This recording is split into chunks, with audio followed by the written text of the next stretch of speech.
Assalamualaikum warahmatullahi wabarakatuh.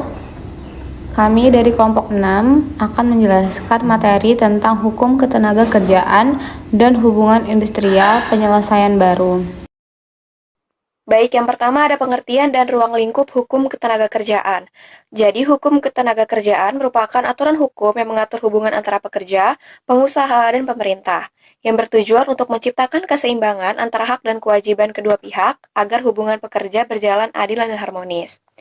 Nah, ruang lingkupnya itu mencakup hubungan kerja, perlindungan tenaga kerja, serta pengawasan oleh pemerintah. Hukum ini berlandaskan asas keadilan, kesetaraan, dan perlindungan, sehingga mampu menjamin hak pekerja sekaligus memberikan kepastian hukum bagi pengusaha. Hubungan industrial dan prinsipnya. Hubungan industrial itu adalah sistem yang mengatur interaksi pekerja, pengusaha, dan pemerintah dalam dunia kerja. Prinsip dasar itu mencakup kemitraan, kesetaraan, serta dialog sosial yang konstruktif. Unsur utamanya itu terdiri dari serikat pekerja, asosiasi pengusaha, dan pemerintah. Tujuannya adalah menciptakan suasana kerja yang harmonis, produktif, dan juga adil. Selanjutnya, saya akan menjelaskan tentang regulasi dan dasar hukum ketenagakerjaan di Indonesia. Yang pertama ada UU nomor 13 tahun 2003 tentang ketenagakerjaan. UU ini merupakan dasar hukum utama dalam pengaturan ketenagakerjaan di Indonesia. Isinya itu mencakup hampir seluruh aspek hubungan kerja mulai dari perekrutan, perjanjian kerja, pengupahan, waktu kerja, keselamatan, dan kesehatan kerja, hingga pemutusan hubungan kerja atau PHK. UU ini juga menegaskan prinsip keadilan antara pekerja dan pengusaha, serta mendorong perlindungan terhadap hak-hak dasar tenaga kerja seperti jaminan sosial dan kebebasan berserikat. Yang kedua ada UU nomor 2 tahun 2004 tentang penyelesaian perselisihan hubungan industrial atau PPHI. UU ini secara khusus mengatur mekanisme penyelesaian konflik antara pekerja dan pengusaha. Terdapat 4 jalur penyelesaian yang diatur, yaitu perundingan bipartit, mediasi, konsiliasi, dan arbitrase, serta penyelesaian melalui pengadilan hubungan industrial atau PHI sebagai jalur terakhir.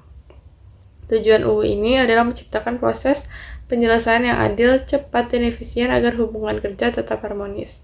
Yang ketiga ada PP nomor 35 tahun 2021 yang merupakan aturan turunan dari Undang-Undang Cipta Kerja atau UU nomor 11 tahun 2020 yang merevisi beberapa ketentuan dalam UU Ketenagakerjaan sebelumnya. PP 35 tahun 2021 mengatur lebih lanjut tentang perjanjian kerja waktu tertentu, alih daya, waktu kerja, PHK, dan kompensasi bagi pekerja. Regulasi ini menyesuaikan kebutuhan dunia kerja modern, khususnya untuk mendorong fleksibilitas tenaga kerja dan peningkatan iklim investasi tanpa mengabaikan perlindungan hak pekerja. Baik, yang selanjutnya ada jenis perselisihan hubungan industrial. Jadi, perselisihan hubungan industrial dibagi menjadi 4 jenis utama. Yang pertama ada perselisihan hak, yaitu perbedaan pendapat antara pekerja dan pengusaha mengenai hak-hak yang seharusnya diterima pekerja, seperti upah, tunjangan, atau cuti yang sesuai dengan peraturan atau perjanjian kerja yang berlaku. Kemudian yang kedua ada perselisihan kepentingan, yaitu konflik yang muncul karena ada perbedaan keinginan atau tuntutan mengenai syarat-syarat yang belum diatur dalam perjanjian. Biasanya terjadi pada saat proses perundingan perjanjian kerjasama. Kemudian yang ketiga ada perselisihan pemutusan hubungan kerja atau PHK, yaitu ketika terjadi ketidaksepakatan antara pekerja dan pengusaha mengenai alasan, prosedur, atau akibat dari pemutusan hubungan kerja. Dan yang terakhir ada perselisihan antar serikat pekerja dalam satu perusahaan, yang biasanya disebabkan oleh perbedaan pandangan atau kepentingan dalam memperjuangkan hak-hak anggotanya. Jadi di sini kita bakal belajar tentang mekanisme penyelesaian perselisihan. Maksudnya itu gimana sih mekanisme penyelesaian perselisihan itu kayak gini. Kayak gimana caranya kita itu menyelesaikan suatu masalah sebelum masalah itu jadi makin besar. Jadi diselesain dari tahap pertama, kedua, sampai tahap terakhir gitu. Kalau misalnya nanti di tahap pertama memang sudah clear, nanti di tahap kedua nggak perlu lagi naik gitu. Nah, tahap-tahapnya itu ada 3, ada bipartit, tripartit, dan ada PHI. PHI itu pengadilan hubungan industrial. Kalau bipartit itu adalah tahap terawal di mana itu penyelesaiannya antara karyawan dan perusahaan langsung diselesaikan bersama. Kalau tripartit adalah tahap lanjutan dari bipartit. Ketika bipartit tidak bisa menyelesaikan permasalahan tersebut, maka naik ke tripartit. Tripartit ini ada mediatornya, ada pihak ketiganya. Pihak ketiga ini yang akan membantu permasalahan dari si karyawan dan perusahaan tadi, teman-teman. Siapa aja sih orang-orangnya? Itu bisa nama-nama mediatornya ini nih, kayak maksud aku tuh gini, ada mediasi, ada arbitrase kayak gitu, pihak ketiga tuh kayak gitu. Karena kalau mediasi itu kan ada pihak ketiga tapi dia tidak memutuskan perkara kan, keputusan tetap di tangan si yang punya masalah nih. Kalau konsiliasi dan arbitrase kan dia sifatnya lebih memaksa seperti itu. Terus selanjutnya ada pengadilan hubungan industrial. Ketika tadi bipartit nggak bisa, tripartit nggak bisa, maka akan naik ke jalur hukum. Nah, terus gimana kalau misalnya ternyata dari PHI ini masih nggak selesai juga nih, udah ada keputusan dari hukum tapi masih nggak bisa diselesaikan, itu bisa naik ke Mahkamah Agung, kasasi tertinggi yang tidak bisa lagi diajukan banding. Jadi ketika memang sudah naik ke Mahkamah Agung, keputusannya apa itu harus diikuti, teman-teman. Kalau misalnya yang dinyatakan salah ini tidak mau, itu bisa dipaksakan oleh pihak yang terkait, yaitu Mahkamah Agung. Jadi akan ada putusan dan surat untuk memaksa gimana caranya agar mereka taat akan aturan dan putusan tersebut, karena aturan dan putusan tersebut itu sudah berdasarkan fakta-fakta yang dikumpulkan, begitu teman-teman. Nah, selanjutnya itu ada perjanjian kerja dan peraturan perusahaan. Nah, itu ada PKWT sama PKWTT. Kalau PKWT itu adalah perjanjian kerja waktu tertentu, sedangkan kalau PKWTT itu perjanjian kerja waktu tidak tertentu. Perlindungan hukum bagi pekerja dan pengusaha hukum ketenagakerjaan menjamin bahwa pekerja mendapatkan hak-hak dasar yang melindungi kesejahteraan dan keselamatannya. Bentuk perlindungan tersebut itu meliputi upah yang layak dan adil seperti minimal sesuai upah minimum provinsi atau kota, lalu waktu kerja manusiawi dengan maksimal 8 jam per hari dan 40 jam kerja per minggu. Lalu ketiga, keselamatan dan kesehatan kerja termasuk penyediaan alat pelindung diri dan lingkungan kerja aman. Jaminan sosial tenaga kerja atau BPJS yaitu mencakup kesehatan, kecelakaan kerja dan pensiun. Lalu juga ada PHK yang adil hanya dapat dilakukan dengan alasan yang sah sesuai prosedur hukum. Sebagai contoh, jika seorang pekerja itu mengalami kecelakaan di tempat kerja, maka BPJS Ketenagakerjaan itu wajib menanggung seluruh biaya perawatan dan memberi santunan sesuai ketentuan hukum. Perlindungan ini tuh bukan hanya untuk pekerja, tapi juga buat pengusaha, karena dengan sistem yang jelas, perusahaan itu terhindar dari potensi konflik hukum di masa depan. Lalu selanjutnya peran pemerintah dan lembaga ketenagakerjaan. Pemerintah ini memiliki peran penting dalam menjaga keseimbangan hubungan industrial melalui 3 fungsi utama.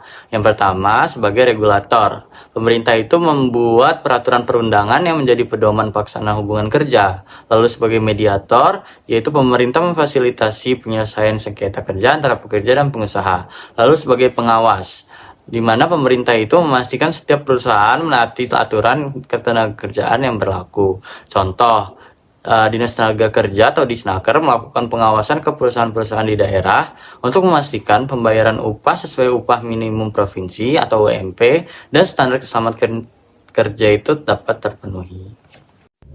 Selanjutnya, saya akan menjelaskan isu modern dan penyelesaian baru dalam hubungan industrial.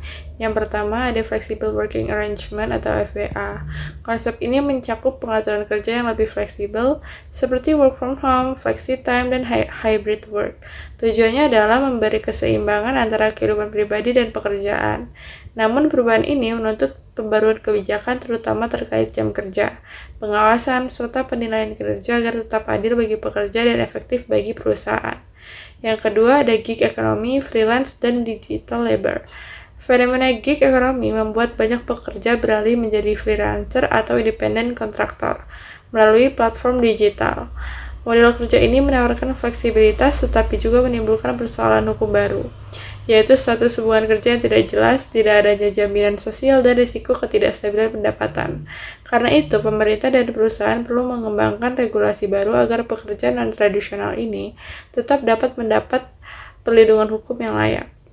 Yang ketiga, tantangan perlindungan pekerja non-tradisional. Pekerja di sektor informal dan digital seringkali tidak termasuk dalam perlindungan UU Ketenagakerjaan konvensional.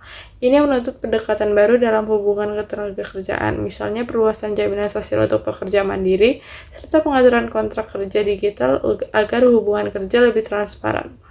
Yang keempat, solusi dan inovasi penyelesaian perselisihan. Dalam konteks penyelesaian hubungan industrial modern, penggunaan teknologi mulai diterapkan seperti mediasi online dan e-litigasi pengadilan hubungan industrial. Sistem ini memungkinkan proses penyelesaian sengketa dilakukan secara daring, lebih cepat dan efisien. Selain menghemat waktu dan biaya, metode digital ini juga memperluas akses keadilan bagi pekerja di berbagai daerah yang sebelumnya sulit menjangkau lembaga hukum secara langsung. Selanjutnya, study case. Video tersebut menunjukkan konflik antara pekerja dan pemberi kerja yang mencerminkan tantangan nyata dalam hubungan industrial modern. Kasus ini menggambarkan ketimpangan posisi tawar di mana hak-hak pekerja, seperti upah dan kapasitas kerja, tidak terpenuhi secara adil.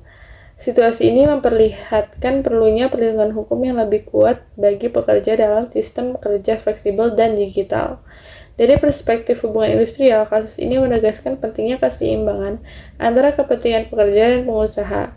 Mekanisme penyelesaian seperti mediasi online dan e-litigasi PHI menjadi solusi modern untuk menyelesaikan konflik secara cepat dan efisien. Studi kasus ini juga mengingatkan bahwa sistem ketenagakerjaan harus beradaptasi agar tetap mampu melindungi pekerja non-tradisional di era digital. Dapat disimpulkan bahwa hukum ketenagakerjaan itu memiliki peran penting dalam mengatur hubungan kerja agar tercipta keadilan bagi pekerja, pengusaha, dan pemerintah. Aturan hukum yang ada itu memberikan perlindungan terhadap hak-hak pekerja sekaligus memastikan kewajiban pengusaha tetap terpenuhi. Dalam mekanisme penyelesaian perselisihan, mulai dari bipartit, tripartit, hingga ke pengadilan hubungan industrial, yang menjadi instrumen utama untuk menjaga stabilitas hubungan kerja. Namun di era modern muncul tantangan baru, seperti gig ekonomi, freelance, dan digital labor yang memerlukan pendekatan penyelesaian berbasis teknologi. Oleh karena itu, keberhasilan sistem hukum ketenagakerjaan sangat bergantung pada kerjasama semua pihak. Jika pekerja, pengusaha, dan pemerintah mampu menjalankan perannya masing-masing, maka hubungan industrial pun akan harmonis, adil, dan produktif dapat tercapai. Teman-teman, sekian presentasi dari kelompok kami. Apabila ada salah kata, kami mohon maaf. Semoga materi yang kami berikan ini bermanfaat untuk teman-teman semua. Kami akhiri. Wassalamualaikum warahmatullahi wabarakatuh.